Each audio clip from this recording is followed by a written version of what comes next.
good morning, Yankees universe. Welcome back to another episode of the Yankees Morning Brew on this Tuesday, May 21st. Like always, I'm your guy, Hector, hanging out with my compañeros this morning. I got the fly guy, Damian Serrano, and I got the one and only Miss Grace Monroe. Folks, how are we doing this morning? Woo, I'm doing good. Actually, coming off of a Yankees loss, you wouldn't expect me to say that, but I'm actually doing good. Damian, how are you? I'm great, man. Listen, everybody piped down with the negativity. It's one loss. We weren't going to win 80 in a row, so it is what it is. Absolutely. Damian, you telling me the season's not over? You telling me we shouldn't be trading Juan Soto right now? You're telling me that we shouldn't be trading Spencer Jones, Jason Dominguez, your big toe for Mason Miller? Is that what you're telling me right now, Damian? Oh, man, that's a fact. I'm telling you that 1,000%. Man, I can't believe everybody lost their minds the way they did. Oh, my God. I can't. Listen, word of the day for all the guys out there, the negative ones, cranberry juice, okay? Cranberry juice. Like the kids say these days, go touch grass. Yes. Yeah, go touch grass. Take your shoes off and go touch some grass. Yeah, it's like Frenchie in the movie The Departed. When he looks at Leonardo DiCaprio, he says, "You must be on your period." Cranberry juice? There you go.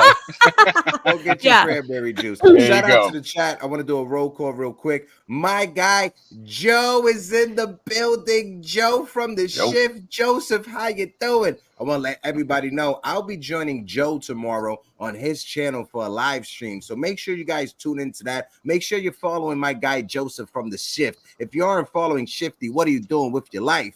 Also, shout out to my guy, Jacob Petruzzi's, who's in the building. On Dios NYK, who's in the building, who said smack those emojis, hit that subscribe button, and also smack that like button for the fam as we continue the conversation. Of course, Mikey Maz and the 4Train Express is in the building. Salute to you. Big time. Jerry Cadell is in the building. Jerry, how you doing? FL Diver, of course, our good friend Jonathan, Stephen B. And before I throw it over to Grace Monroe, the nosebleed section is in the building. But folks, as we continue, right, the next season is over, right? We're shifting gears here on the channel. Yankees Morning Brew will still be Tuesdays and Thursdays at 11 a.m. But next week, Friday, we're trying something new. From 2 o'clock to 4 p.m., we're going to be doing a Yankees Freestyle Friday. We're going to be doing a live stream that Friday. Whoever wants to join me, you guys know I throw the invitation out to anybody that's out there. If any of you guys want to join me for the conversation, you're more than welcome to join me for the conversation. It's going to be more of a we're going to talk Yankees. We're going to be looking at Major League Baseball. We're going to be doing some betting stuff as well. But we're also going to make it fun as well. We're going to have great conversations, fun activities. So look out for that. Yankees Freestyle Fridays will be debuting next week, Friday. Also, we got the Liberty Latte later on today for you folks that like the WNBA. Shout out to the ladies who are killing it right now when it comes to the Liberty. But that show is debuting later on today. Grace, I'm going to throw it over to you because I know you got a rant that you want to get off your chest. I know you got. You want me to start with that? If you want to start with that, you can. If not, however you want to go, Grace, go ahead. Grace is choosing violence. Damian, you already know what this is about. Actually, everybody in the chat already knows what this is about. If you've been here before, and on any of the times I've been on, then you probably already know who I'm going to rant about. Gleyber Torres.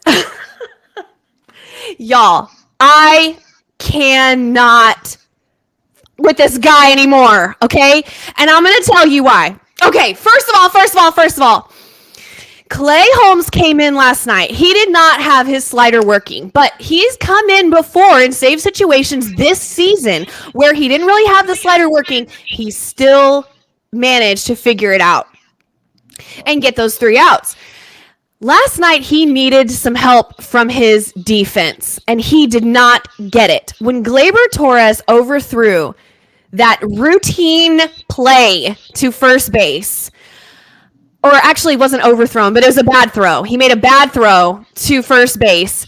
I think I almost exploded. And then what happened after that proved to me that if he had gotten that out and secured that out, we would have won the game.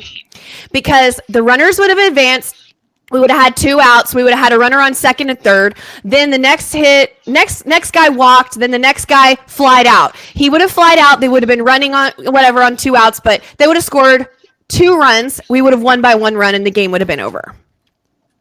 If he had made that out, we would have won that game. Now, I know I'm looking at hindsight, blah, blah, frickety blah. I don't care. This is your job. So, on a heater last night, just complaining to my husband, who, God bless him, just lets me vent. I looked it up because I was mad. I was hot. And I said to myself, 6 errors? Gleyber Torres has 6 errors this year, you guys, in a season where we know as baseball fans, they are not scoring errors as much as they usually do. So he has 6 errors even still. The number 1 error scoring second baseman in all of Major League Baseball, as he was last year at the end of the season. He's also currently number 1 in all of Major League Baseball among second basemen, and he's 4th in all of Major League Baseball among all position players for errors. 4th. Unacceptable. And this is what I'm saying. I'm not even talking about his hitting, okay? I'm going to put his hitting aside. I know he has had his little struggles or whatever, and he did a good job last year, and he's trying to come out of it, and he's been hitting a little bit, and that's fine. Put his hitting aside. Hi, Anna. Put his hitting aside. His liability is a burden on this team on defense. I'm sure he's a nice guy, but I'm done, and I'll tell you why. Because there's nothing you can put your finger on to fix.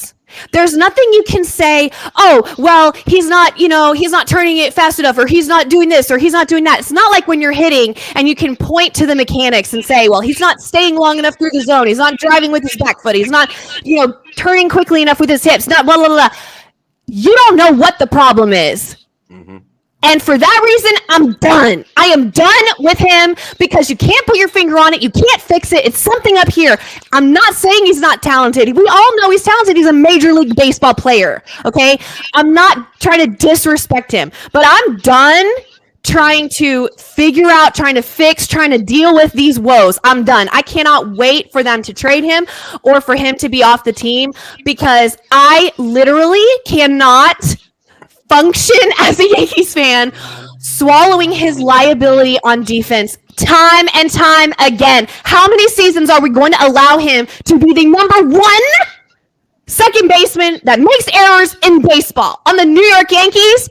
Goodbye. I'm done. I can't. Grace, you're echoing the same feeling I think most Yankee fans. No, I'm saying you're echoing the same feeling that most Yankee fans are echoing, especially after last night, right? When you look at it, Gleyber Torres, I could go back to many games after last night's game, and I was remembering games from last year that we had the same issue with Gleyber Torres. Exactly. Off the top of my head, I could think easily 3 games that exactly cost us last year. So his fielding issue.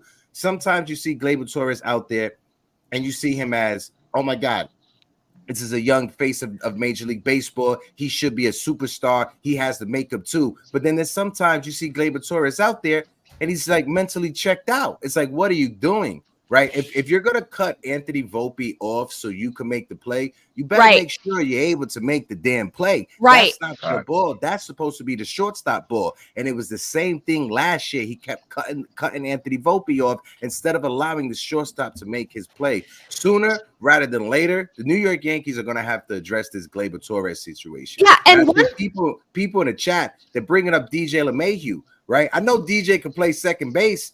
He won a Gold Glove at second base. So if he comes back, if you have to sit Gleyber Torres, the best defense is having DJ at second and having Cabrera or Birdie at third base. It's not with Gleyber Torres because, like Grace said, men lie, numbers don't. And the numbers show that Gleyber Torres is one of the worst fielding second basemen, not only this year, but it dates back to last year as well. Damian, let me get your thoughts as well. And folks in the chat, throw the 5-star emoji in the chat for Grace Monroe because she was on fire as well. Cooking. Smack the emojis, interact with the interactions, hit the like, hit the subbies. Go ahead, Dame. That's the fact. Unfortunately, with Gleyber, we're going to have to ride with him for the season because he has no trade value. Nobody's going to take him at that $15 million mark. Yeah. If he was making less than that, then there might be a chance. But there's no playoff team, which is the only teams that you can trade him to, that are going to want him, especially at that $15 million, even half of that. The Yankees would literally have to eat his entire salary for this year in order to get rid of him.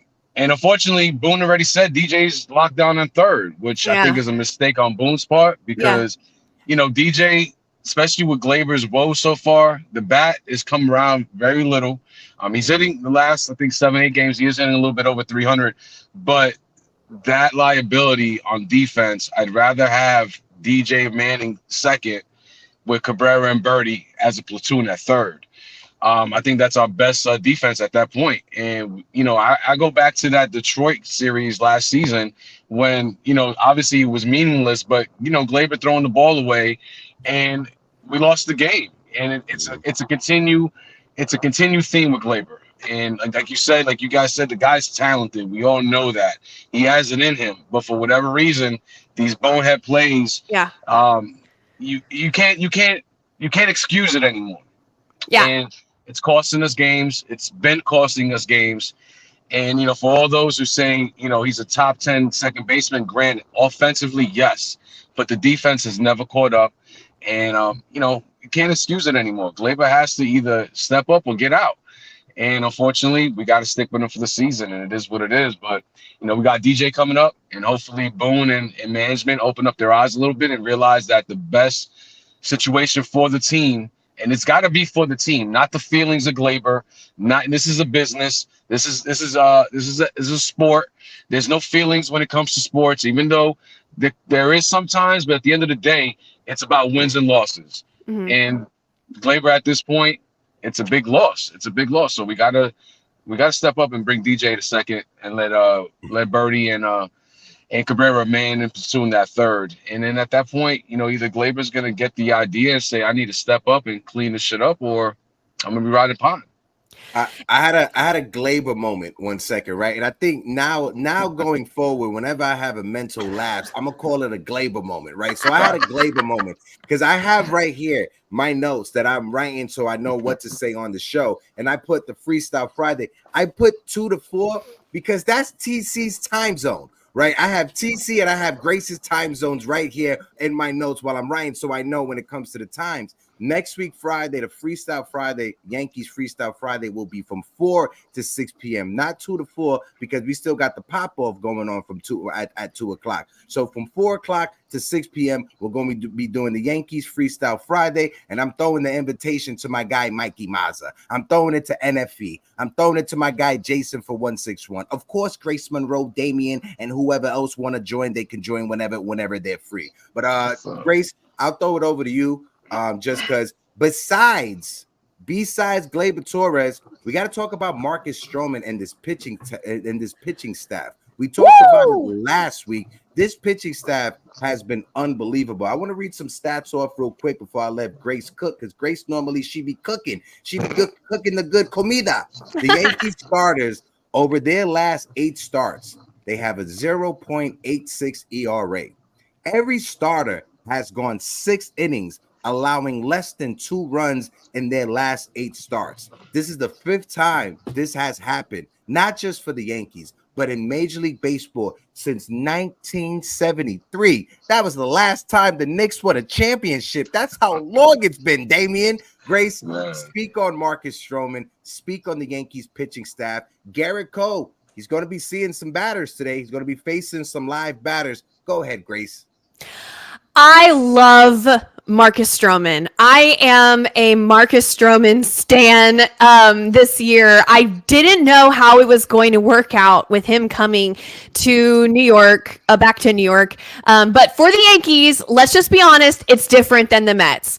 And he has done so incredibly well, and he continues to improve every time out, which is exactly all you can ask for from a starting pitcher, especially a new starting pitcher on your rotation. He had the splitter working last night. He was facing an ump that was hitter friendly, which to a guy who is not necessarily a strikeout pitcher, or I guess I can just say he's not a strikeout pitcher, can be challenging, but he navigated in and out of that lineup. Yeah, he walked some people, whatever, but he navigated his way through with only giving up 1 run, and it was a solo home run. I mean, you cannot ask for more from your starter than that. He was absolutely nails last night. Great job. And when he walked off the mound, he was clearly upset. And as soon as he gave up that homer, I said, oh no, Boone's going to take him out now. And I felt bad for him. But as he was walking off the mound, he was wearing it, But then the crowd loved him and gave him such an ovation that he looked up, and then he started hitting his chest. He was like, yeah, and I'm like, yes, Stroman, you're doing great. So great job. And you can't ask for more than that. We have the best. Listen, this is not even a hot take. We have the best rotation in baseball, and we have the best starter about to return. Yeah. And when you look at it also, before I throw it over to Damian, our 2 best starters for this season are 2 guys that the Yankees developed with Luis Hill and Clark Smith. Who would have thought that we would be saying that on May 21st, the 2 starters who have filled in the absence of Garrett Cole, our 2 best starters, our 2 starters whose ERA is below 3, it's 2 starters that the Yankees developed when it comes to Luis Hill and when it comes to Clark Smith. And you got to give credit to Matt Blake, because Matt Blake, smoke and mirrors, pitching guru, whatever it is, Matt Blake is doing his thing. Now, shout out to my guy On Dios who's in the chat. He made me this little meme that I wanted to share. With Garrett Cole coming back, Garrett Cole is Professor Xavier. Come to me, my X-Men. You see him with Luis Hill. You see him with Marcus Stroman, Carlos Rodon, and Clark Smith. And then you see Matt Blake and Aaron Boone up on top. Shout out to my guy On Dios NYK for that. Go ahead, Damian. Yo, what can you say about Stroh? It was a Stroh show last night. Look, he was dealing. Who would have, years ago, who would have said that the Yankees have the best staff in MLB? And for all those who said, Yankees can't develop pitching, well, eat your words on this one, because that's exactly what we've done the last few years. And the crazy thing is that we have plenty more in the farm getting ready, waiting for the chance to come up to the big show. So this is going to be a factory of pitching arms coming through. When we lose one, there's another one coming right behind. But as far as Stroman goes, listen, 3.05 ERA. Can you ask for any more out of an $18 million guy? Absolutely not. A bargain. A bargain, absolutely. A lot of people were upset initially with the signing, but what can you say? It was an absolute great signing, $18 million. Yeah. He could have clearly gotten more on the market. But he wanted to be a Yankee. He's always wanted to be a Yankee, which is kind of why, he was going at everybody, because it was more of a tantrum that he wasn't a Yankee. I mean, let's face it, he destroyed the Blue Jays locker room when he wasn't traded to the Yankees, but to the Mets. Yeah. So listen, we got everything that we could ask for out of Marcus. Piggyback off of Grace, he gave up that home run, and then he was a little down until he heard that crowd. He showed love to the crowd. He reacted, and he went back to the bench, and he was still really pissed off about the home run. But he made sure that he gave that crowd love, that they were giving love back to him. Yeah. So listen, he was born and raised. He's a New York resident, and we show love to our own, whether he's homegrown or not. We're always going to show love to our own, as long as they show love back. So listen, the entire pitching staff without Garrett Cole has been A1, and now coming back with Garrett, what is the league gonna do when Garrett Cole comes back? I mean, they are not ready. It's safe to say the pitching staff has been A1 since day one, since the start of the season. My guy Shift in the chat, Joe says Stroman has great energy. Mikey Mazza said, I have definitely warmed up to the Marcus Stroman signing. And it's not only Mazza, there's a lot of Yankee fans that now May 21st, they've coming around the way. They've come around the corner when it comes to Marcus Stroman. And shout out to Stroman, who was wearing the Nueva York Silky in the dugout. Yeah, that Silky is nice. For those of you that don't know, Silky and in Urban Dictionary means do-rag. For those in the chat that don't know, Hector Cruz says people were worried about Stroman's character. He is dealing, and he is an excellent teammate. Absolutely. And my guy Chris. Nieves says, all love to the panel, Grace, Heck, and Damien, and love to the chat. Back to the win column tonight. Let's go Yankees. Go ahead, Damien. And I don't know if you saw the quote that he put on Twitter about Booney, but showing so much love to Boone, basically said he'd run through a wall for the guy. Aww. So we all give Boone shit. We all know that. But one thing that we can't say is that every guy in that locker room has Boone's back, and they want to play for him. So, we can't say much more about that either. I mean, Boone clearly he has control of that locker room. Mm-hmm. Yeah, they do love him. Did y'all see? I mean, I know y'all watched the game, so like, you notice when Stroman had to field a couple of comebackers or whatever, he was good, and I'm like, oh my god, his fielding. And then I looked it up; he's won a Gold Glove. Yeah. See, I'm like, okay, Stroman. Like, that was so cool. As a Yankee fan, you reminisce to when Mike Mussina was a Gold Glove pitcher for the Yankees, and he was able to make that phenomenal play as a pitcher. I got a few chats that I want to bring up real quick. Shout out to Anna Marie, who says, Hulk smash the hearts. Yes, Hulk smash the hearts. And Anna Marie also says, what's up, adorable Grace? Smooth vocals, Damien, and Hansa Hector. Tough loss, but we would bounce back tonight. Damien, I want to put a pause right quick before we continue. You're coming up to New York City at the end of July. Let them know. Let people know when you're coming up to New York City. Yeah, we're hoping on end of July. Hopefully, maybe the last week. Obviously, gonna go see Mama Dukes. Have some friends and family. But listen, I'd love to see everybody out there if I get a chance. Listen, let's meet up. Hector, we'll meet up. It's all love. I bring that up to tell everybody in the chat, because we've been talking about this on Twitter. Everybody knows at the end of July, we're all going to link up and go to a Yankee game. Me, Damien, and anybody in the chat if you guys want. But also, he's not in the chat right now, but our guy Michael Caputo, who's been heavy on Yankees Twitter Spaces and doing his things, we're going to go link up at Gino's, which is Michael Caputo's favorite Italian restaurant out there in Long Island. We're going to go over there. I've been in talk with them. We're going to set it up to watch a Yankee game out there, and also to go link and eat with our guy Michael Caputo, because on the internet, we may not know each other, right? But it's great when we link up IRL, and what we have been able to create on Yankees Twitter Spaces has been amazing. I've met so many amazing people, Chris and my friend Sierra, Erica as well. So just to let you guys know, later on today at 6 p.m., tune into Twitter, our Twitter Spaces. We're going to have the Yankees pregame report. It's myself, it's my friend Ghost, it's my guy Damian Serrano. And then we got a Yankees postgame report that we do after every Yankee game, starting in the 9th inning. It's myself, Chris Nieves, and then Ghost as well, and whoever else want to pop up, come join the conversation. Dame, I'm going to throw it over to you, because we got a new topic, right? I know we was talking about Marcus Stroman. I know we was talking about the pitching staff. But we got to talk about the big elephant in the room. And the big elephant in the rooms is cardiac Clay Holmes. Man. Yankee fans losing their minds because Clay Holmes wasn't able to get a 1-2-3 inning. Grace brought it up. Gleyber Torres, this doesn't all fall on Clay Holmes. And you said Marcus Stroman is an amazing teammate. Look at this. Marcus Stroman, after the game, he tweeted out, Clay Holmes is the best closer in baseball. I'm thankful to have him down there in the 9th for us day in and day out. Truly love this squad. It is a pleasure to show up and compete daily with my brothers. Grateful for the home crowd.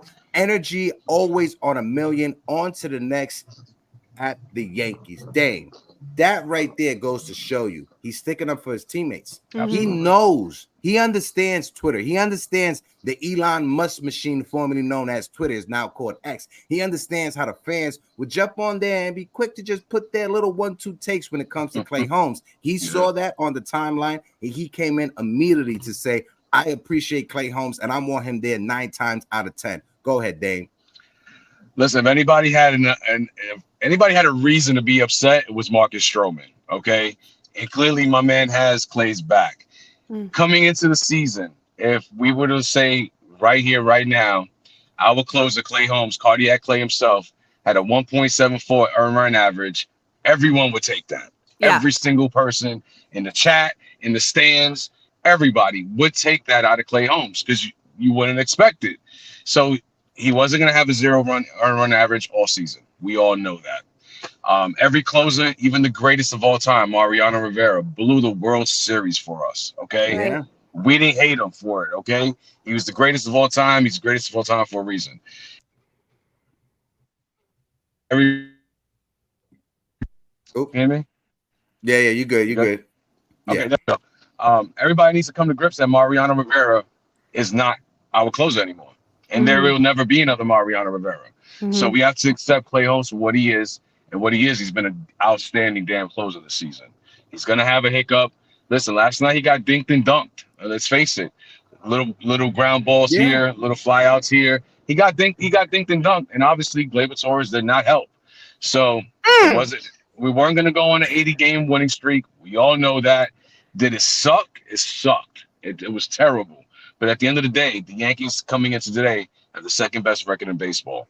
Yeah. What else can you ask for, guys? Yeah, and when you look at this bullpen, I know a lot of people, I saw, everybody trying to play 50-50 hindsight vision and say, oh, we should have just left Luke Weaver out there and Clay Holmes. Listen, Clay Holmes is our closer. We expect him to be in that situation. Sierra put it in the chat. 20 scoreless innings. It was bound to happen. And it was bound to happen, right? After 20 scoreless innings. Nobody could be perfect for an entire season. This is 162 games. This is a marathon for a reason. But like Sierra says, it is actually wild that some Yankee fans want to trade Clay Holmes. He was due to have a blow save and give up some runs. And even like Chris said, he gave up 4 runs and he still has a 1.74 ERA. Go ahead, Dave. Exactly. Brother. They also wanted to trade Aaron Judge too, right? So, listen. 3 runs or less, you bring in your closer, point blank, period, end of discussion. There should be no more than that. Yeah. Double A is in the chat real quick. Shout out to my guy Double A. Boone, love, great. We don't win. Time for number 23. Double A, appreciate you with the 199 super chat. I got something to say about that when it comes to Aaron Boone and him being the manager for the Yankees going forward. But I want to let Grace go first. I'll let Grace talk about Clay Holmes, and then I'll give my take about Clay. And then we're going to switch gears into what I was just teasing a little bit. But go ahead, Grace. Go ahead. When he started to, okay, let me say this first. When you have a closer who is a contact pitcher, pitch to contact guy like Clay Holmes, you got a closing inning that's going to take 2 parts. One part is the pitching and the other part is the defense, because you know that the batters are going to get contact. You're going to have to field. And the fielding came up. They got unlucky with that little hit right in front of Aaron Judge that kind of was right in between Soto and Judge. Neither one of them could get there. It was just maybe like 10 feet out of their reach. That was just kind of like one of those hits where you're like, dang, they just put it in the perfect place. What are you going to do? Then Gleyber Torres had the error, right? And Rizzo didn't make the pick. Maybe you can put that on Rizzo a little bit too. But regardless, you have to have the 2 parts working together when you have a pitch to contact closer, not like Mo or like Mason Miller or like Josh Hader or somebody like that who is a strikeout pitcher, right? I mean, Clay gets strikeouts, don't get me wrong, but you see what I'm saying. Yeah. Hey, regardless. Grace, I'm sorry. 1 second. Just keep cooking. Can you just move your mic away from your face a little bit? Perfect. Is that better? No, that's perfect. It was popping a little bit. Go ahead. Sorry. No, you're good. So what I was going to say, the other thing was last year, what we were killing Clay on the most was his confidence, right? If he walked one guy, or if he had to, if he kind of like bobbled a fielding play or something, he would lose it. Slowly but surely, we would see the deer in the headlights look, and we'd be like, oh, he's lost it. He's gone. Like the game's over, right? He did not have that last night. Even giving up the first runs that he'd given up all year, he never looked super rattled like he did last year. All of the games that he's pitched in this year has built so much confidence in him. And I was saying to myself, when he started giving up some runs and putting people on base, and Boone started getting, and I saw Matt Blake call the bullpen, and I'm like, oh God, don't pull him.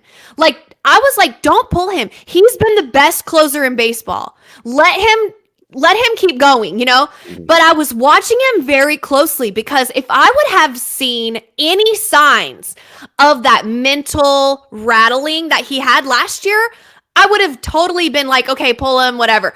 But he never did. So you got to give him credit to that. Even as he's walking off the mound, he is like, he's on another level this year. Yeah, he had a bad game last night. Everybody has bad games. You know what I mean? It's not that big of a deal. Everybody calm down. I'm with Damien. Like, you put your closer in that situation and you let him work. He's been the best closer in baseball all year. So, it's just one of those things. Listen, I've seen a lot of people on Friday when Clay Holmes came out. He came out with entrance music. The lights went out in Yankee Stadium. Lights out Clay Holmes is the new theme. So far, he's 1-2 when save opportunities coming out to that entrance music. Listen, Clay Holmes, he's still been pitching as a phenomenal pitcher this year, all-star. He may be shaky in the 9th inning, but you're never going to be 100%, right? You're never going to be perfect. Not even the great Mariano Rivera, like Damien said. Not even Mariano was perfect when it comes to pitching on the mound. He blew it in the World Series against the Diamondbacks, and he blew it a couple of times against the Boston Red Sox as well. But what I tease, and I want to bring up some chat, shout out to my guy D-Rod, who says, "Oh, Hector, I love it when you tease." Absolutely, D-Rod. Double A said the same fans that want to trade Brunson, they want to trade Clay Holmes. Absolutely, Double A. I'm tired said, good point, Grace. Absolutely. Razil the Grace said, we will beat Seattle tonight. Now, this is because I saw some Double A brought it up about Aaron Boone. You guys know that I was at an event this weekend. Pat, shout out to my guy Keith McPherson, and shout out to Frank Luna. They had an event at the Baseline Social. It was an autograph Q&A with Willie Randolph. So Willie Randolph was in the building. It was an amazing experience. Awesome time. Again, shout out to Frank. Shout out to Keith. If you guys aren't following me on Instagram or Twitter, I already put out the interview with me and Keith. It's on our channel as well. You can go and check it out. But Willie brought up two great points that I want to touch on. One, if you have a Met fan in your life, somebody asked Willie, what was your biggest regret, or what was a moment you risk could have went differently in your career? And he literally said when Carlos Beltran struck out, and he blamed Carlos Beltran. I was like, come on, Los, you got to swing the bat. You just can't look at a ball in that situation. You got to swing the bat. So that's one thing that was funny. And also, when Yankee fans were asking him, Willie, what's your thoughts about coming back and being the manager for the New York Yankees? I would expect Willie to be just a company man, just Aaron Boone has that position in his job. No, Willie Randolph was very open how he wants to be the manager for the New York Yankees. He would love that opportunity to be the manager for the New York Yankees. There was a joke, right? Keith had listen, Willie came, he was 90 minutes early. Aaron Boone was an hour late. And Willie was like, well, doesn't that mean I should be the manager, right? Since I'm coming early and Boone's not. Jokingly or whatever. So like I said, Willie Randolph may be 70 years old. He may be up there in age and stuff, but he is a baseball savant. He has knowledge in this game. If you guys understand, as a player and as a coach, Willie Randolph has a collective 11 championship rings under his belt. Just think of that. He won championships with the Yankees as a player. He won a championship with the Oakland Athletics. He won a championship with Joe Torre being on his bench. If there was somebody whose resume showed that they had the experience necessary to be a major league manager at a high level, it's definitely Willie Randolph. And I will pray one day, it may not be in the future, it may not be over the next couple of years because Booty seems like he is the guy. But if there is a time where Boone steps away and the Yankees want to go back to the old school approach, I wouldn't mind Willie Randolph being the manager for the New York Yankees. I'm gonna say that right now. Selfishly, did I have a one-on-one with Willie and have an interview and I feel differently? Absolutely. Do I have selfish bias because my grandfather is from Trinidad and Tobago and he grew up a Dodger fan, and when the Dodgers left, he became a Met fan, but the only Yankee fan he would root for was Willie Randolph because he was from Brooklyn? Am I a little biased because he went to the same high school as my uncle? Absolutely.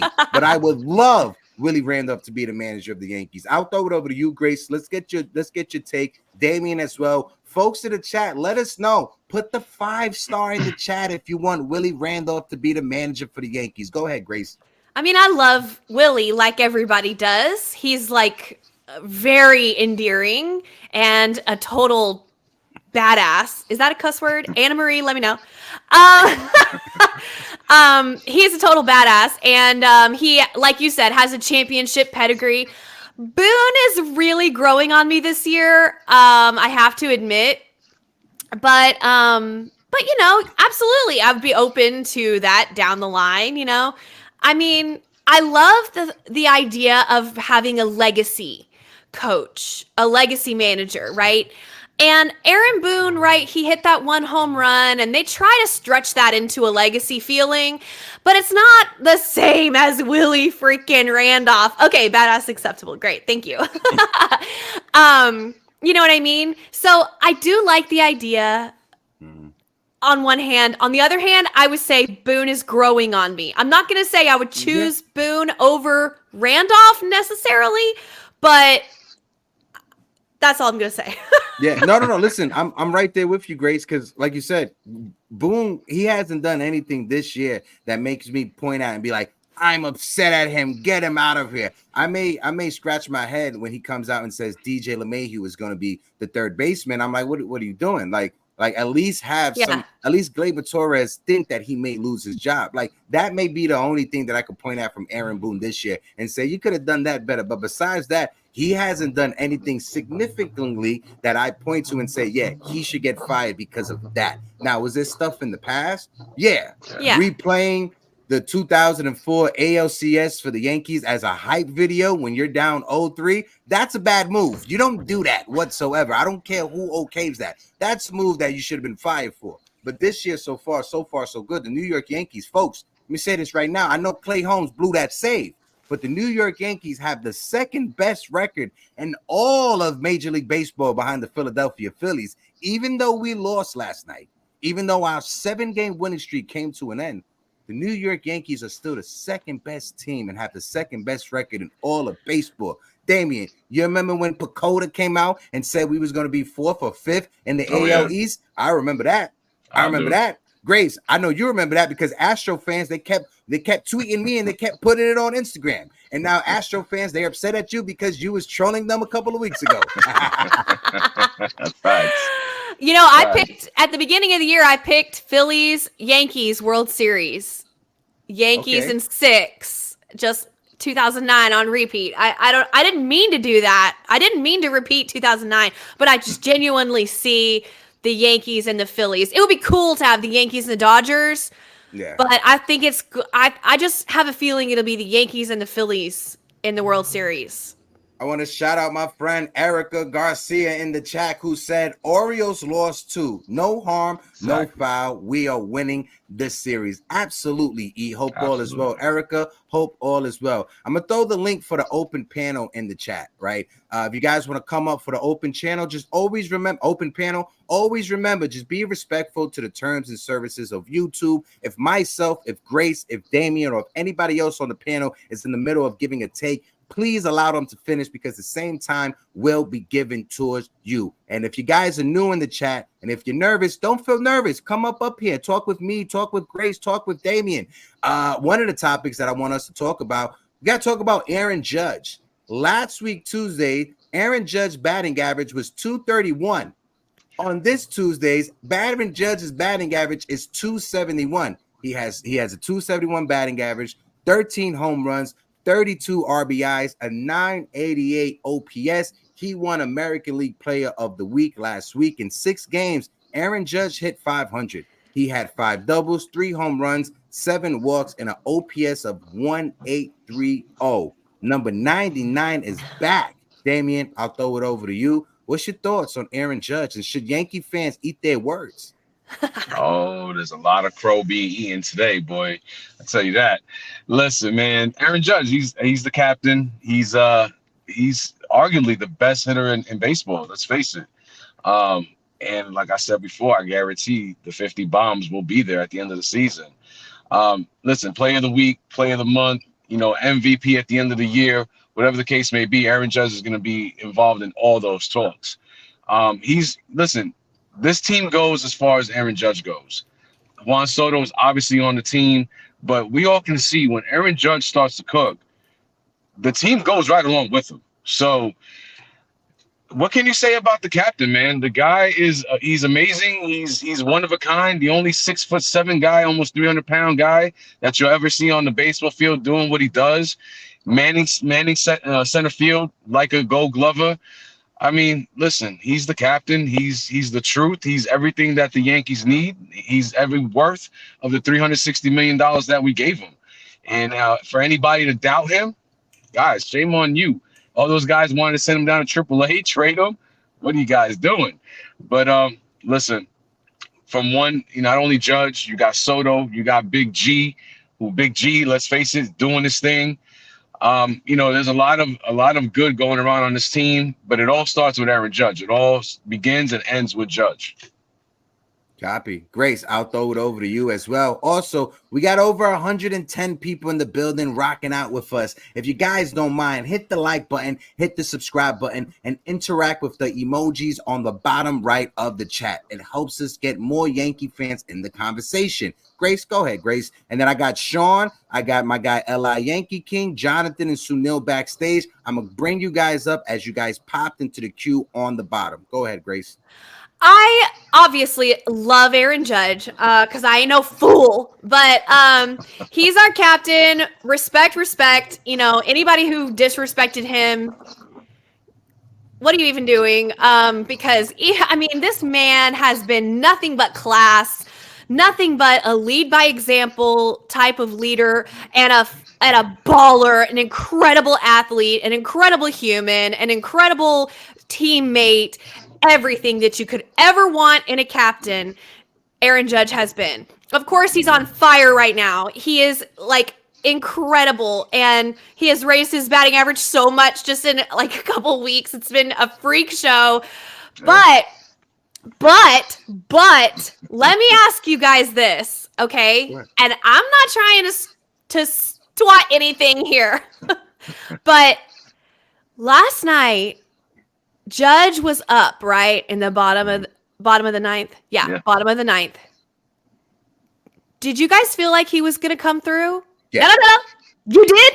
Yeah, I did. We was on a Twitter space. We started our Yankees post game Twitter space, and shout out to those that were in the Twitter space. What we do is we start the Twitter space in the ninth inning. If the Yankees are up, we started in the top of the ninth. If the Yankees are down, we started in the bottom of the ninth. So yesterday we started in the top of the ninth, and we were able to go through the Clay Holmes blowing the save all together.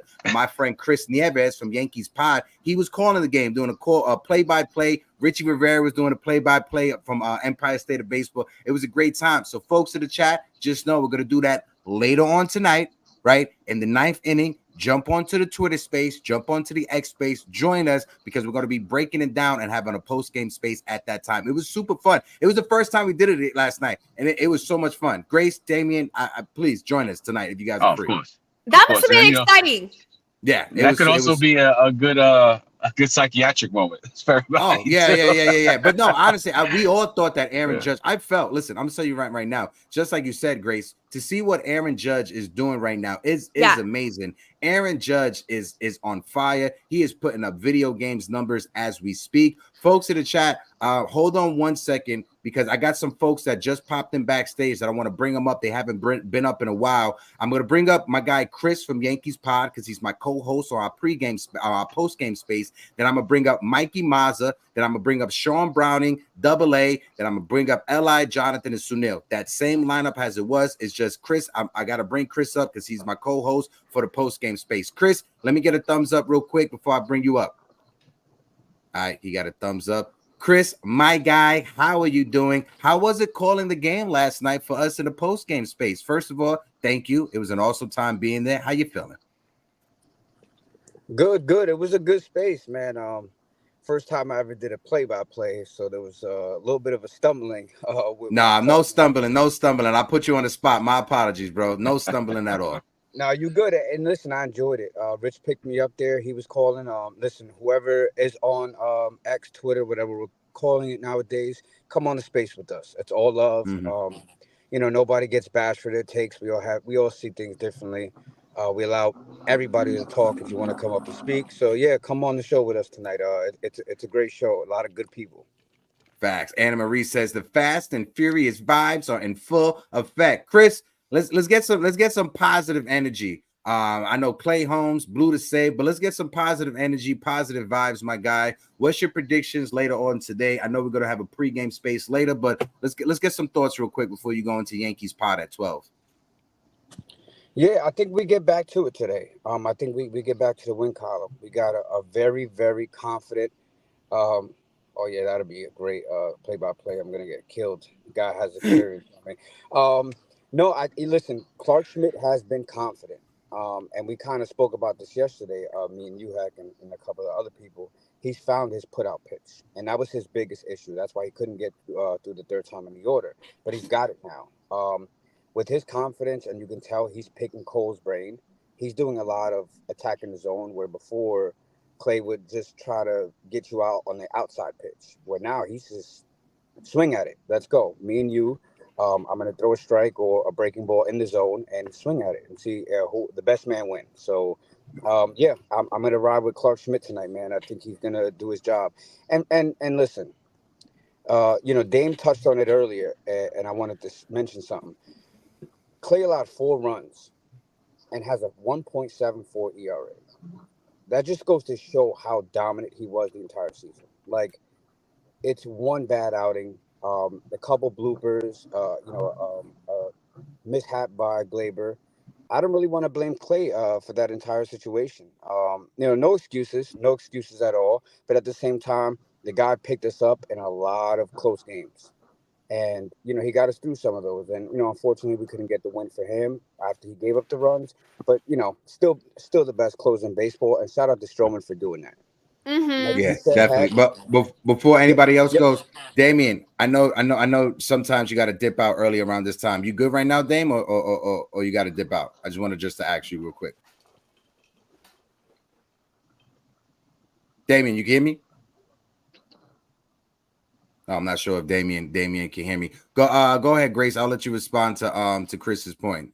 I absolutely agree. Chris made all great points. I agree with everything he said. I definitely wanted to say that Stroman going out on the offensive to protect his guy when it cost him the win was a huge, classy, incredible move for camaraderie for his team and to show his heart, his truly his heart.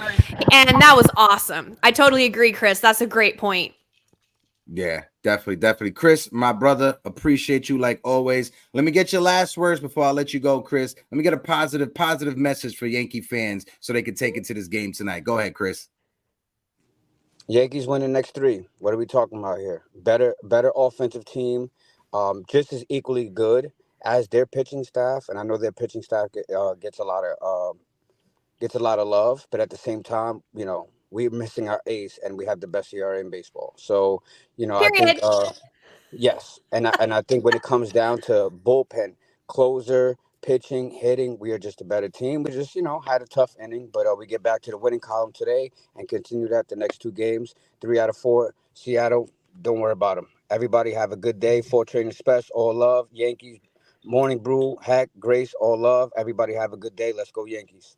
Appreciate you, Chris. That's my guy, Chris Nieves, Allentown's finest, also one of the co-hosts for the Yankees pod. He does it at 12 o'clock on X Spaces with our good friend Jimmy Randanzo. They do it from 12 to 1, and then Chris runs his space from 1 to 2. Like I said, the Twitter Spaces, X Spaces, they're really fun. Come hang out with us. We have a lot of good time up there, just shooting the breeze. Sorry about that, Dame. You good? I'm good. Yeah. I bet. I just wanted to check in on your time. Mikey Mazza in the 4 Train Express. Mikey Mazza, my good friend, how are you doing? It has been a while. I'm doing fantastic. I'm getting ready to move back to the East Coast. I spent 8 years on the West Coast, and I'm done with that shit. I'm ready to get back home. Well, we miss you, Mazza. I miss you over here on the East Coast. Too. But, before I, give my take, I just want to say, Grace, fantastic rant. Love the rant, and I couldn't agree more. Too many defensive lapses. Just to put this out there, we got the 2nd best record behind the Phillies, and we are doing it without Garrett Cole. Can you imagine what this team is going to be like when we get Garrett Cole back? Why are we panicking? There's no need to panic. That panic button don't need to be hit right now. What is the point of panicking when we got the second best record without our ace? That is something that we could not say last year. Oh, So no. that is something that we got to remember. Okay, we don't have our ace.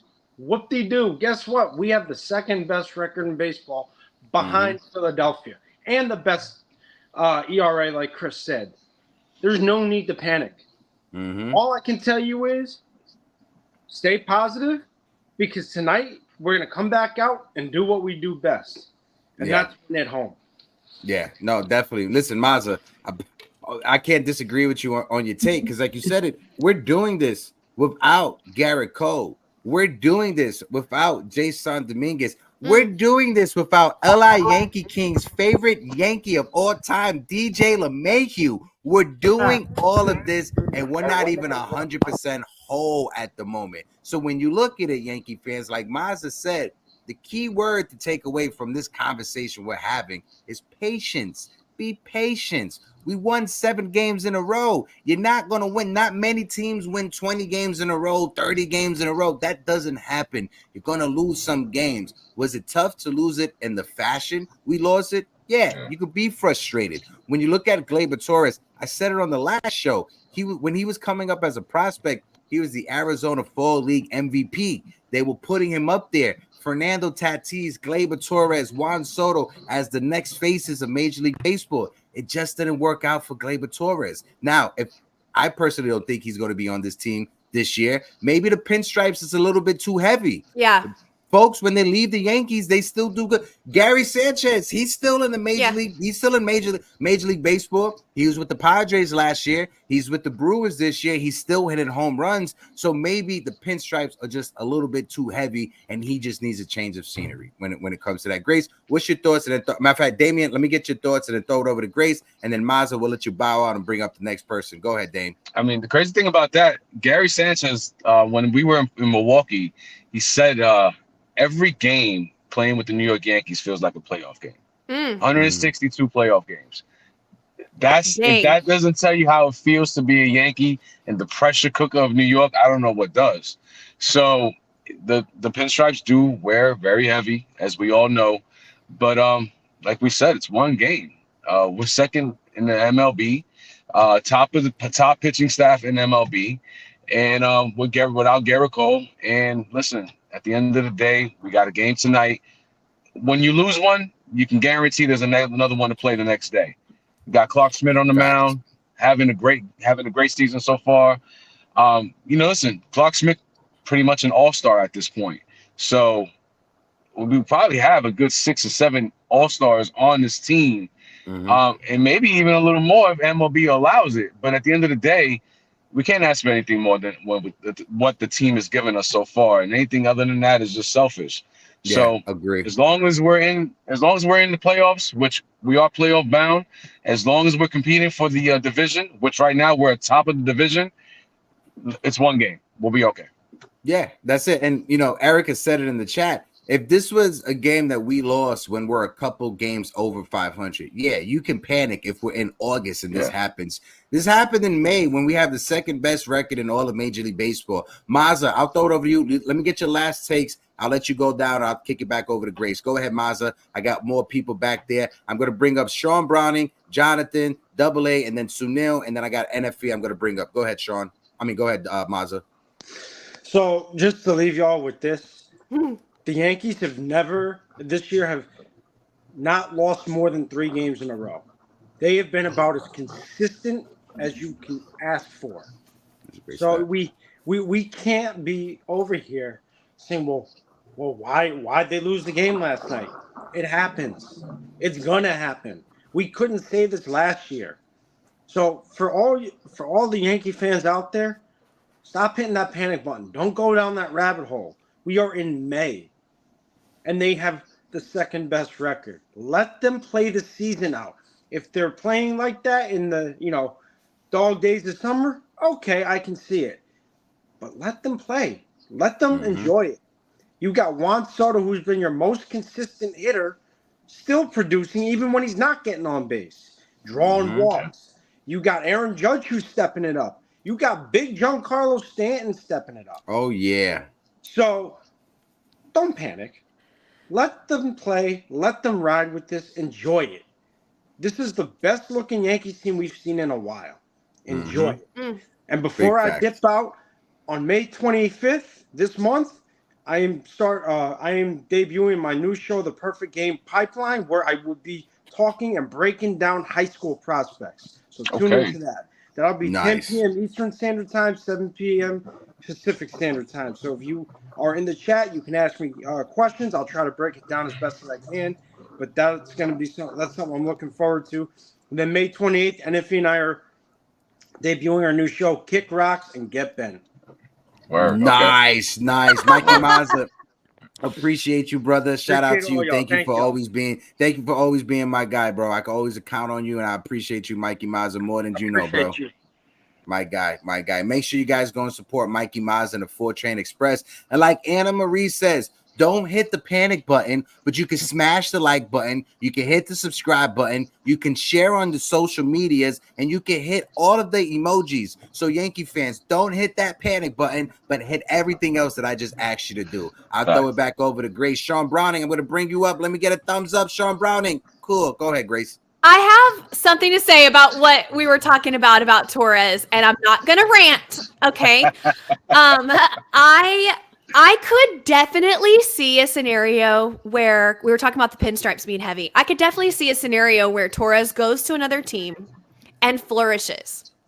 Yeah. Because it's been proven, right? When he had the trade rumors or when he's got a lot of pressure, like in his walk year this year, et cetera, that, like I said, you can't pinpoint anything in his like mechanics or his techniques or whatever he's doing. It's fighting a ghost. It's fighting ghosts. You don't know what the problem is. You don't know how to fix it. It's an intangible problem, which is why I, as a general manager or as a fan or as a whatever, would be done, because you don't know how to fix it. You can't put your finger on it and you don't know how to fix it. And it's been over and over and over. So for those reasons, I'm out. But I would definitely say that I could see a scenario where he would go do really well on another team. I could also see a scenario where he doesn't get re-signed with the Yankees, which he's made it very public that he wants to, and that there has been no talks. I could see another scenario where he takes that really hard and never is the same again. You know, and that's what I'm talking about. It's this unpredictability that, to me, I can't have it on my team. Do you know what I mean? No offense to Gleyber Torres. I know I'm hard on him, man. But the reason I'm hard on him is because I know he's talented and he won't step up. Right. There you go. So anyway, that's what I wanted to say about No, Torres. Grace, listen. All kudos to you. Throw the 5 stars in the chat for Grace, because she was cooking. Grace, there's nothing to be sorry about, because all of us Yankee fans, we share and we echo those same frustrations. I brought it up talking about Gleyber Torres from when he was a prospect. Sean Browning, my main man, pots and pans. I'll throw it over to you, Sean. Let's get your take, and then I'll bring you down so I can bring up the next person. Go ahead, brother. Yeah, no, that's the only thing that's really killing me, because the team chemistry, everyone feeding off of each other, has been like on fire. The pitching staff, it's like hold my beer, you know, and they shove, and then the same thing. Our big 3 are like, you know, killing it. Soto, Judge, and Stan. Now you see how pitchers are like afraid to pitch to Stanton and Judge. That wasn't last year. Mm-hmm. Well, last year they pitched around Judge, but they were challenging Stanton. But with Torres, he reminds me of Knobloch. You remember Chuck Knobloch, Hector? Mm-hmm. Mr. Yes, Yips. sir. Like, hey, he had killer speed. He was awesome, you know, as a leadoff guy. But when on his defense, it was like airmail over Tino's head into like 10 rows deep. And it got to the point Torrey had to pull him. Mm-hmm. And then, you know, we had to do the platoon situation. And with Torres, I think that's pretty soon. Boone, even though Boone kept saying, oh, yeah, DJ on third, you know, pretty soon he's going to have to, because man, Cabrera's killing it. Brady's killing it. Yeah. They're not the problem. Right. When you look at the infield situation, the infield problem is not Oswaldo Cabrera. It's not John Birdie. It's not Volpe. It's not the catchers. It's not first base. It's second base. That's the big question mark in the infield, even all around the diamond, because there's no question marks in the outfield. The only question mark right now is at second base. And Gleyber Torres may be hearing the outsized noise a lot louder just because the team is performing real well. So when he does make a mistake and it impacts us losing, he's going to hear that more from the fans. And let's be honest, Gleyber Torres in the second half of the season, when the New York Yankees, when we were out of it, when we were a 500 team, he was the best hitter on a 500 team. Yeah. This year, he can't even be a 7th, 8th, or 9th hitter. Because there was no pressure. No pressure. Exactly, Damien. Thank you. There was no pressure last year. Sean Browning, I'll throw it over to you. Let's get your last word. Then I'm going to bring up Jonathan to join us. Go ahead, bro. And to my point, and what Grace was saying, the problem is Gleyber's beating himself up, which is making him worse. Yes. Like, the lazy area, and then you watch it, but then he's beating it and he's hard on himself. And I can say that because I've done that in my own life, where I beat myself up, and then I realize I'm just making the matters worse. Facts. And and then also the other point too, pinstripes are heavy. Cameron Maben said that, and he played with almost every team in the league. So, there's a factor. But the big thing is, if Boone needs to sit Gleyber for like 3 days, just to let him calm down and get out of his head, I'd be okay with that. But there's gonna be a point. I mean, because we can't keep running them out there.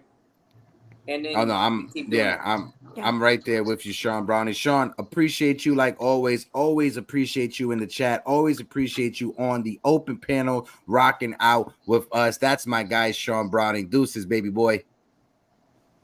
That's my guy. I'm going to bring up the next person to join us. I got Jonathan, who's next. Then I got AA, NFE, and Sunil's on a business call with China right now, working on the new Star Wars movie. So that's the business call he's on right now.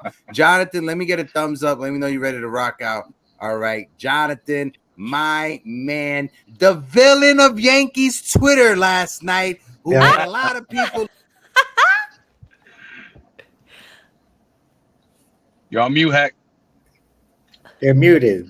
Oh man, it looked like he was saying something real good too. It was really good. He was gesticulating everything. Well, this is your show. You're the moderator of your own show. I was at the game last night. And what did you think about Gleyber Torres, Jonathan? Let me know what you think about what we've been talking about Gleyber Torres. Gleyber Torres, yes, he lost the game with the defense, but he wasn't the only problem with that game. Yeah. There was a bases loaded, 1 out in the inning before then. Stanton got into a double play. There was also there was other innings, I think in the 6th inning with 2 on with 2 outs. There was another fly ball out. I think it was Stanton at that time again. But there was a lot of opportunities during that game to increase the lead more than 4 runs. Yeah. So yes, Gleyber Torres is the brunt of the problem, but they could not score in runners in scoring position. Yeah, we left 11 runners on base. We hit into 2 double plays with the bases loaded, both with 1 out. We got thrown out, I think 2 or 3 times trying to steal a base. Go ahead, John. But honestly, with the Gleyber Torres, I think Gleyber I agree with you. I think he will do better outside of New York because he cannot get in. He cannot get out of his own head, and he's been doing this now for 2 years. How many games can you probably don't have enough fingers to count how many games he's blown with his defense. He's on track for 25 errors this season. Hector, can I borrow your hands too? Because I need some more hands. Yeah, you need some. I need some more hands. Gleyber Torres also was the statistically the worst fielding second baseman last year. Led entire Major League Baseball in second baseman when it comes to errors, and he's doing the same thing right now. That's why Grace looks like she's hiding in fear right now. She's hiding behind for 25 errors. I apologize for people whose eardrums just blew up in the chat. I would blame Glaber. Yeah, that's gonna be a hashtag on Jonathan. X right now. Jonathan, Jonathan, hashtag. Let's get your last take for today's game. What's your thoughts? What's your message to Yankee fans? I think the Yankees will come back at it and they win 6-2. Yeah. They come back with a vengeance because they left a lot. As I said last night, they left a lot of guys on base, and they want to not do that again. Yeah. I'm guessing 6-2. Don't quote me on that. Like one time I got it right with the Knicks, but I did do it again with that. Jonathan, my guy, I see you later on X Spaces, brother. Appreciate you like always for tuning in. And for folks in the chat, I don't know why StreamYard, I can't control the volume right now. So I know the mic may be a little bit loud for me, Damien, or for Grace. So I do apologize. I can't adjust the mic settings today on StreamYard for some reason. So I do apologize. Roy in the chat said, Grace, great job, but turn down the volume in the mic. Sorry, guys. Sorry. Anna Marie said, my ears, LOL, my ears. Joe said, whoa, Grace, sounds like me. Yeah, it definitely did. I was gonna say, Joe, you better not be talking. when I heard Grace, I visualized Joe. All right, I got AA I'm gonna bring up next, and then after AA, I'm gonna bring up NFE and Erica at the same time. AA, let me get a thumbs up, AA. My guy, AA. The fittest 60-year-old that I know in my life. AA wakes up every morning, does 50 push-ups, eats raw eggs, and he kills a Viking. AA, how you feeling? That's the only way. Hey, fellas, how you doing? Hey, they better hurry up and trade Glaber before Grace breaks the sound barrier. Sorry. You know what I mean? Go ahead, AA. Hey, look, I think the Yankees blew that one. They should have traded Glaber in the offseason. That was their best chance, especially, he was hitting at the end of the year. I think was the best chance. Look, his issue is he sees the writing on the wall. It's plain and simple. The number one priority for the Yankees this offseason is to re-sign Soto. Mm-hmm. That leaves absolutely no room whatsoever to give Glaber a contract that he would want. And I think that the writing is on the wall. This is taking over his head. And like you guys said, the best thing they can do for him is trade him. But I think they should do it strategically. Bring Peraza up. Let him split time. Maybe put him in the late innings for defensive purposes, whatever. That'll shake Glaber up, too, if you're pulling him for defense. Like, oh, okay, maybe I should be out there pregame taking some grounders or whatever I need to do to get on track. But anyway, I think they need to trade him. It's obvious. If we're going to go for the chip, then we got to cover all our bases. You know what I'm saying? Yeah. And I think right now, come on, guys, I can honestly bet my house, my cars, my dogs, my wife, anybody you want to bet. Not the dog. Not the wife. Anything you want to bet that Clay Holmes will blow one more game before the season is out. Of course. Should we get rid of him now or what? Exactly, AA. Should we get rid of him? And AA, I love hilarious. that comment you made earlier when you was like the same people that want to trade Brunson are the same people that want to trade Clay Holmes. Yeah. Facts. And it's like foul weather fans, man, and they just corrupt our networks. But you guys, man, great job as always. Grace, love you, Unc. Appreciate you like always. A woman that's smart and knowledgeable in sports is such a turn on. God bless. Oh, go on. AA, you be nice, AA. That's my guy, AA. Like I say, the fittest 60-year-old that I know in my life is my friend, my good guy, AA. So I got some folks still backstage. Sunil, I think he's on like a tour of China right now. He just if I pop him on the screen, all you see is just his living room, right? So he's just doing a whole tour of his house. That's why Sunil is crazy backstage. But I got three people I'm going to bring up. I'm going to bring up NFE, Erica, and my guy Jason from 161 at the same time. So I got NFE, I got Erica, and I got my main man Jace from 161. Folks, how we doing? How you doing? What's good? What's going on, everybody? I'm good. I'm good. Life's good. Erica, I will throw it over to you because you put in the comments that you value your mental health, right? So you got off of Yankees Twitter because the toxicity was crazy. Speak on that real quick before we continue the convo. Go ahead, E. Yeah, man, I go on there last night, actually towards the end of the game, because I was able to like finally relax and just sit down and watch it. And I make a mistake of going on Twitter during the 9th inning, and I'm seeing people, this is your closer, this is the guy that you guys been hooting and hollering about all season. I'm like, hell yeah, this dude has a 0 ERA. Like, what are we doing right now? What is this overreaction? Games like this are gonna happen.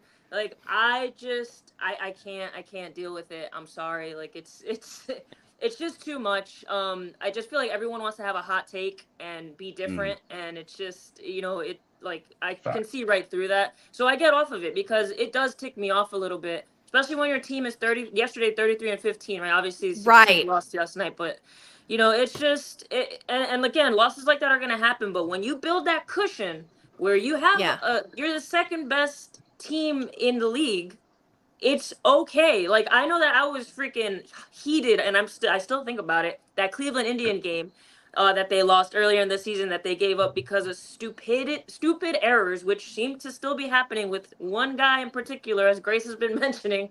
But things like that pisses me off because it's early in the season, and it's dumb little league mental errors. Something like yesterday, I mean, 2 of the hits were they showed the exit velo on a couple of the hits last night, and they were under like 80 miles an hour. You know what I'm saying? So, like, it's just, baseball is ruthless sometimes, and it just wasn't in our favor last night. But yeah, Twitter, dude, I love it because I met everyone here from it, and and the community of the Yankee community of the good side of it is good, but the bad is just, it's ugly. Ugly, yeah. Oh It's yeah. ugly. Oh yeah.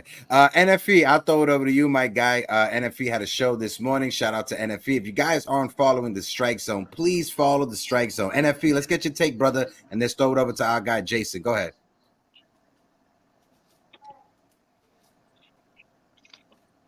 Yeah. Listen, I'm not stressing it. It happens. They lost yesterday, but there's still 17 games over 500. I don't know what some of these fans are crying about, but it seems like whenever this team loses, it's almost like the whole world is collapsing. So, again, I don't understand what this team. NFE, my fault, bro. It sounded like you was coming out of a fishbowl. NFE, close it out and rejoin just because the static, the feedback. I'm sorry about that. Jace, my guy, go ahead, brother. How you feeling? Good, man. Yeah, as you know, as everybody here knows, as NFE knows, we spend a lot of time talking people off the ledge after these food, right? Instead of the 20 games consecutively that Clay Holmes was awesome, we obsess over the one game where he gets hit, and they were cheap hits. So they weren't. It wasn't like a Marlins game last year where he got pounded. Last year, he got hit by a couple of cheap hits, infield hits, and then poor defensive play, and that was it. So. And like you said, too, it was bound to happen. I mean, they were on a 7-game winning streak, and at some point, something was going to not go right, not going to go their way. Again, it's okay. There's 17 games over 500. So, I honestly, without Cole, without Judge hitting and Torres hitting and all those things not happening, I was concerned that they were going to be a 500 team. I was hoping they stayed afloat at 500 until the reinforcements came back. They are so far above that. And you still have Cole to come back. You've got DJ. You've got so many other guys and relievers coming back. And, and to your point, ladies, too, is like, trading Gleyber Torres does seem like a more reasonable option at this point because at the end of the day, is he going to do enough to justify giving him a qualifying offer at the end of the year? I don't know. I don't know. So does it make sense to trade him and you get whatever you get from him? It maybe makes more sense. They do have Birdie. They do have DJ. Right. Caleb Dermody and Yorbit Vivas, they have a handful of guys who could replace him. So, and now it might be a trade deadline discussion to have. Yeah, I would love for his bat to be there, but we can replace the offense that he's not giving us anyway. But it's a good problem to have, and I'll throw it over to Grace. It's a good problem to have when you see that, like Erica pointed out, we literally have the second best record in Major League Baseball. We don't have our ace coming back, Garrett Cole. He's starting. He's facing live batters today, and when you look at our entire lineup, when you look at the entire diamond, the biggest question mark is second base. Right. So at the trade deadline, if your team is looking to improve, if you're trying to make that stretch run in October, you have to upgrade your biggest question mark, which is second base. If you don't upgrade that position, or if you decide to hold pat, you're shooting yourself in your foot. And that is front office negligence at the highest, if you would have asked me. Grace, I'll throw it over to you, and then Damien, and I want to swing it back over there. Not for Damien, because I know you got a dip right now. Yeah, I gotta go. I just want to tell everybody thank you as always. Grace, Hector, Erica, Jason. Really quick, Anthony Volpe, if you're gonna run and steal a base, do it on the first pitch. Don't wait till Soto has 2 strikes, please. Other than that, everybody have a great day. And I'll see y'all later. Hector, I'll see you later on the pregame, brother. Damien, I see you later, brother. You be safe. Stay safe out there in Floralandia, where you live right now. I'm bringing up NFE to join us right now. NFE, you good? There you go. Yeah, let me get off the camera since I'm driving. So, you guys hear me? Yeah, go ahead, bro. All right. No, look, it was that was an ugly, a little bit of an ugly loss yesterday, but it happens, At some point, we knew that Clay Holmes was going to give up runs. There was no way he was going to have a 0.00 ERA the entire season. He blew his first game of the season. It sucked, but he'll bounce back, right? This team is going to bounce back. I'm not stressing it. There's 17 games over 500, so there's nothing to freak out about. I mean, some fans are freaking out as if they're a 4th place team, in which they're not. So they're still in first place, and they have second best record in all of baseball.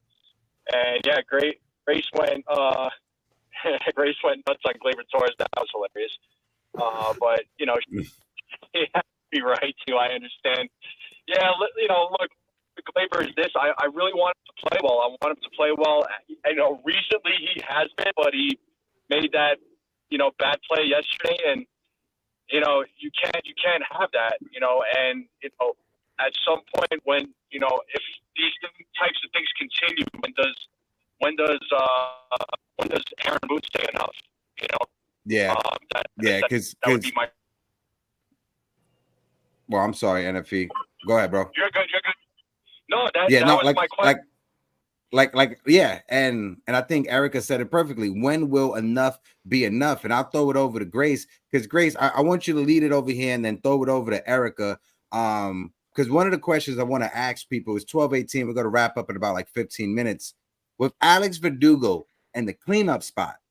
I want to ask you, do you see that as a permanent solution, or do you see that being switched up at the trade deadline, since we're talking trades and everything like that? I want to get your take on it. No, not trading Verdugo, but bringing in a hitter who can be a cleanup guy and move Verdugo down in the lineup. I didn't mean to stir you up, Grace. Not to trade Verdugo, but at the trade deadline, bring in someone who's an actual cleanup hitter and move Verdugo down in the lineup. What's your thoughts on that, Grace? And then throw it over to Erica. Erica, you saw how she was about to bite my head off, right? You saw that, right? First of all, how dare you?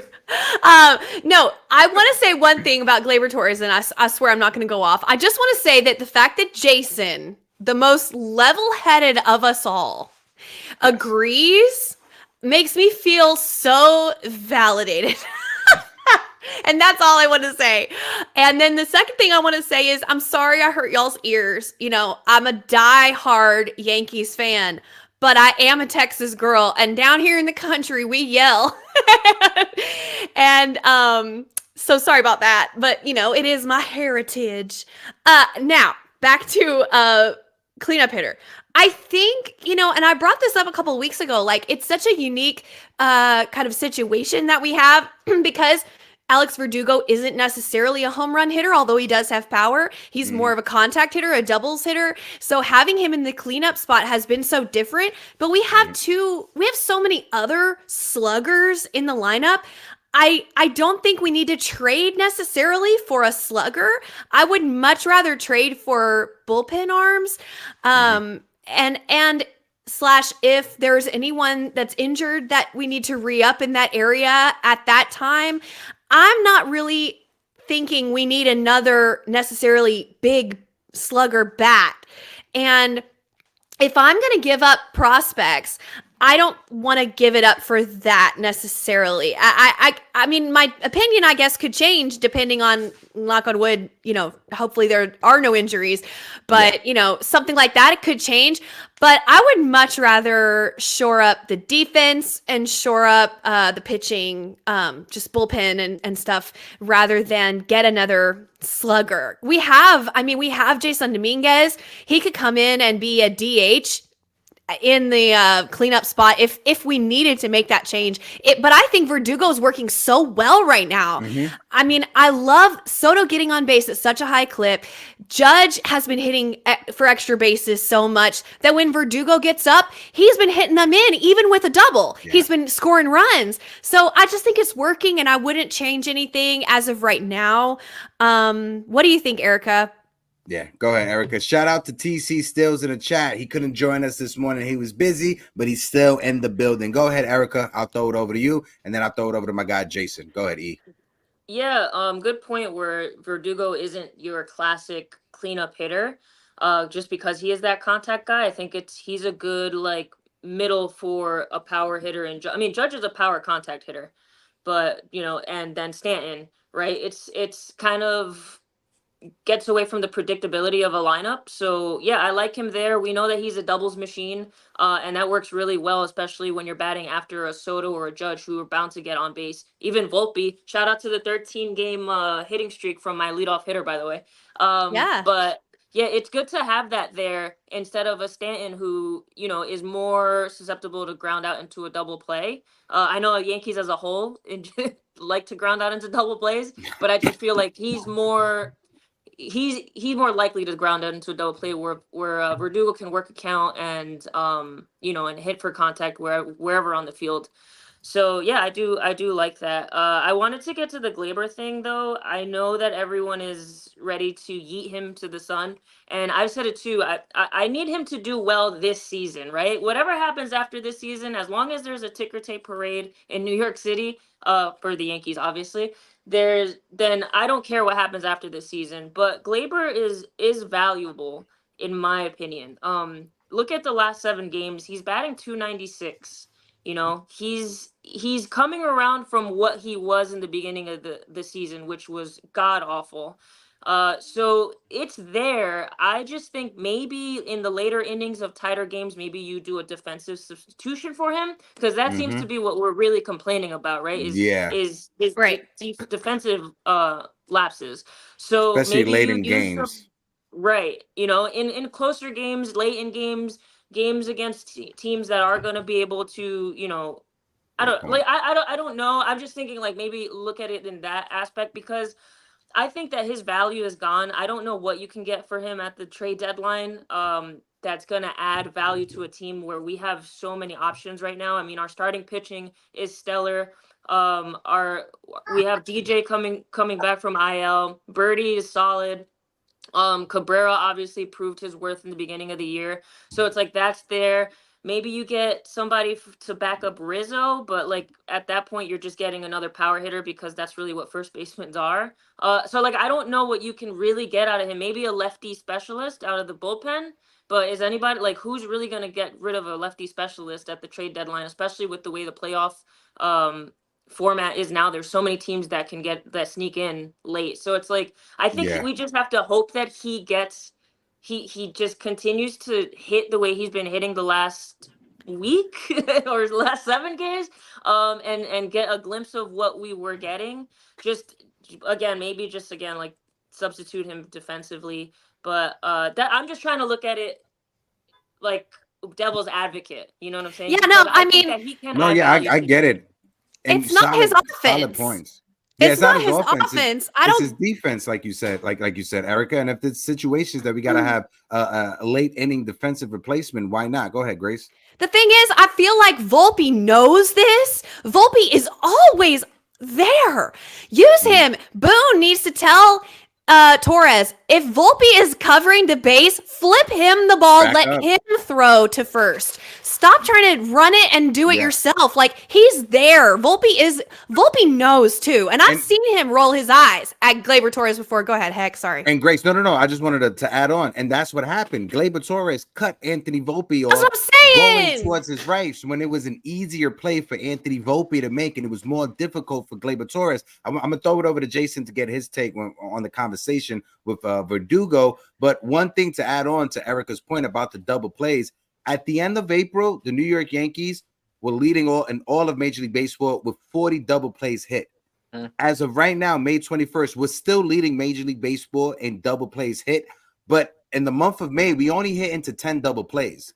At the end of April, they had 40 double plays. We're at 50 double plays right now on the season. The team right behind us is the Miami Marlins at 48. Last month, at the month of April, when the Yankees had hit into 40 double plays, the second team that was right behind them hit into 28 double plays. So they're starting to even out with the Yankees. We hit into a lot of double plays that first month of the season. But so far in May, according to the stats, according to StatMuse, we hit into about 10, maybe 12 double plays. Go ahead, Jason. Erica, Grace, Hector, you make really important points. And as it pertains to Verdugo, I mean, I think he's probably the only guy on the team that can bat cleanup or lead off and not be phased by where he's playing in the lineup, right? He could bat seventh. He doesn't care. He'll produce. And who are the two guys that hit the balls the hardest? Stanton and Judge, right? Who are the guys that get doubled up the most? Stanton and Judge. So I would out of the cleanup spot. Okay, I'd rather have a guy at the 6 or 7 spot getting into a double play than a guy at 4. Good point.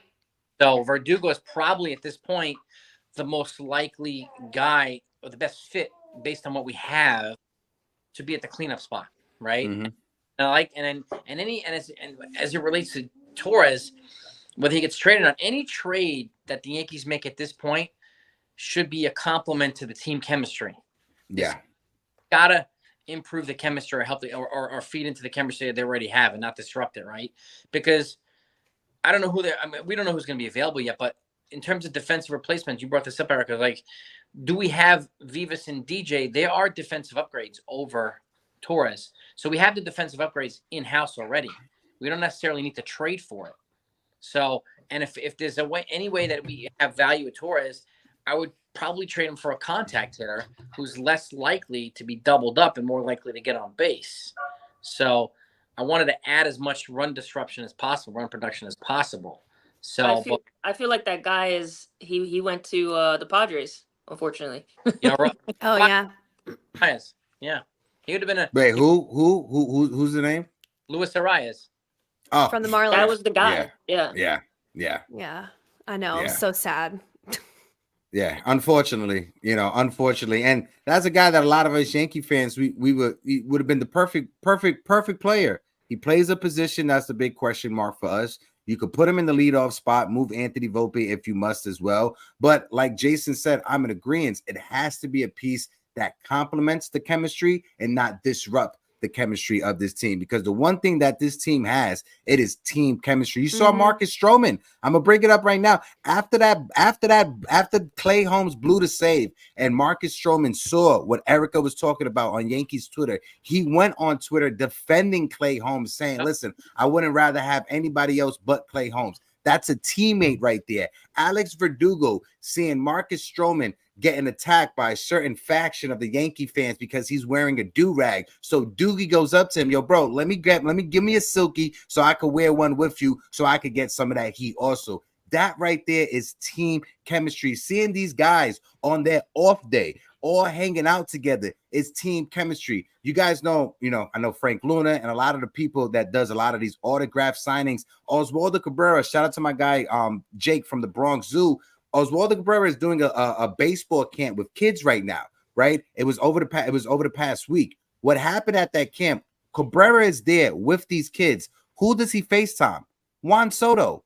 And Juan Soto is right there talking with the kids. Oswaldo Cabrera going to different meetups with kids. Who is he FaceTiming? Aaron Judge. This right here is a team of players that you could tell they like each other. So if we're going to get someone, it has to be someone who complements, like Jason was saying. I'm okay with Verdugo in the cleanup spot for the points that Jason pointed out. I don't want somebody that slow behind Aaron Judge who's going to hit into double plays. Having somebody like Verdugo in between Judge, who's not the fastest person, but he's still faster than Stanton and Rizzo. Having Verdugo there, I think is the perfect lineup. I mean, the perfect hitter to have in between Judge, Stanton, and then Rizzo. Mm-hmm. I think Verdugo is the perfect player. He may be struggling right now, right? So he was hot, and then he's a little bit off, but he had an amazing game yesterday. He hit 3 RBIs. Could have won it as well for us if he didn't hit that ball on the ground. But I have faith Verdugo is going to start turning things around, and we're going to start seeing a better version of Alex Verdugo. Go ahead, Grace. I was just going to say that's a credit to Boone.